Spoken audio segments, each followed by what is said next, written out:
Michael. Hey. I remember doing this some months ago. Yeah, when this guitar came back. Yeah, didn't look like this though. No, it did not. Jeez. So what's been going on with it? So as we discussed with the last video, when we got the guitar from Terry,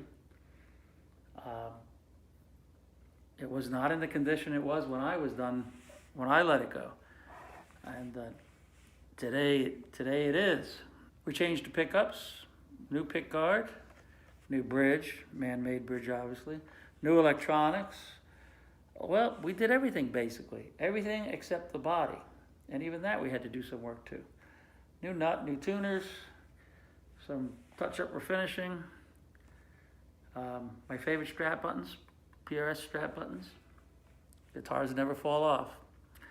So anyway, this guitar actually, and I didn't realize it till I was reassembling it, there was a crack running through the jack plate up through, like kind of like this.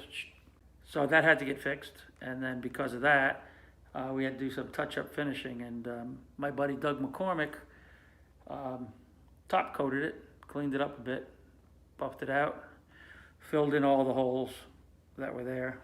So as far as the pickups that were in it, He had Bill Lawrence pickups. Bill Lawrence pickups.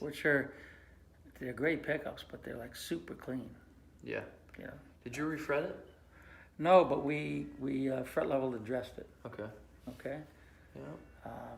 Probably maybe one more time, and then it'll have to get new frets. Yeah.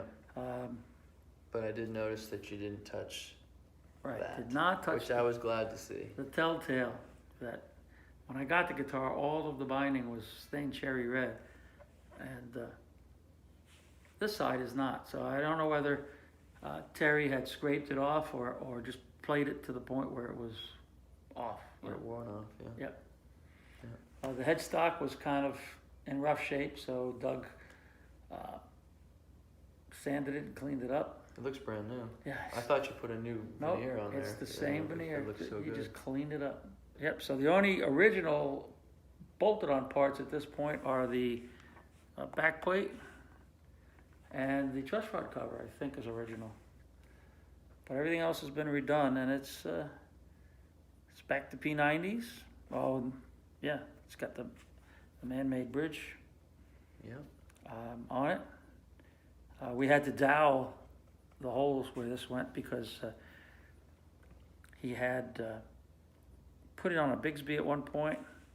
You could see 1, 2, 3 holes from the Bigsby, and he had put a Tune-O-Matic bridge on. Well, we talked about it in the first video, but Yeah. I think we figured it was more than 30 years that he had it. Oh yeah, I mean, I think I gave this back to my cousin, I want to say 79, 1980, somewhere in there. It's a long time. Never, I traded this back to him to get a 355 that I was lusting I can see after. that. This is cool, but a 355 is more the street I run on, you know. You know that. Yep. So this guitar and some money got me the 355, and I never thought about this again until 4, 5, 6 years ago. Greg and I were going down memory lane talking about whatever happened to that SG. That's so cool. And I don't know how he does it, but he knew where it was. Was still buddies with Terry. Called Terry up, and you know, I was a little disappointed because Terry wasn't ready to let go of it then. Yeah. And I thought, well, I'll never see that guitar again. But how many people? What are the odds that you get a guitar back that you didn't have for 40 years? Very slim. That's crazy. It would probably have changed hands 4 or 5 times. And again, if you didn't watch the first video, so those 4 or 5 years ago, Terry says, nope, and this is all through my cousin, nope, I'm still playing that guitar and I'm not ready to let go of it. Well, last year, Terry sent me an email and said, it's time to let go of the guitar and it belongs back in your hands because it's your guitar, and that's the reason, this is the reason I met Paul Smith. And wouldn't take any money for it. Just No, that is a really, really cool thing that he did. very generous, sweet soul of a man to do that. Yep. So I did promise him that once it was back together, we were going to make a pilgrimage down to Maryland That's where I was gonna go next. and go to his open mic jam. Yep. So Terry, Invite Paul. we're coming by sometime soon. You, me, Greg, Michael, and hopefully Paul Smith. Yeah, And we we're need gonna a- we're we need a gonna play picture. we're gonna play some guitar that night. That would be awesome. That'll be fun. So hey, we came through with the second video. I get goosebumps thinking about this guitar. Yeah, it's a long time. This is the guitar that set me on the path to doing what I've done for most of my life. Hmm. And I still love doing it. It's crazy. Thanks for watching, guys. Again, this is the, you said it's about 66, I right? think it's a late 66. So John tried to refinish it as in the first video, in the Three late, times. late 70s, 3 times.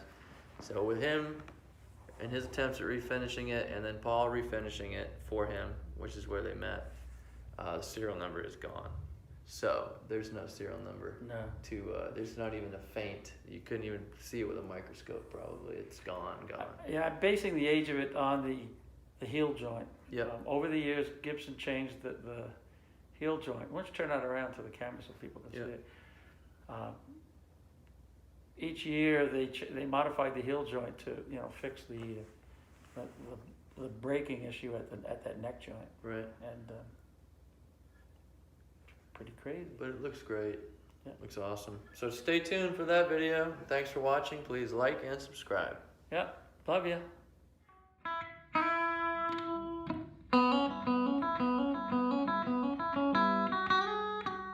So these three are from the original bridge. Yeah. And then And those two, and that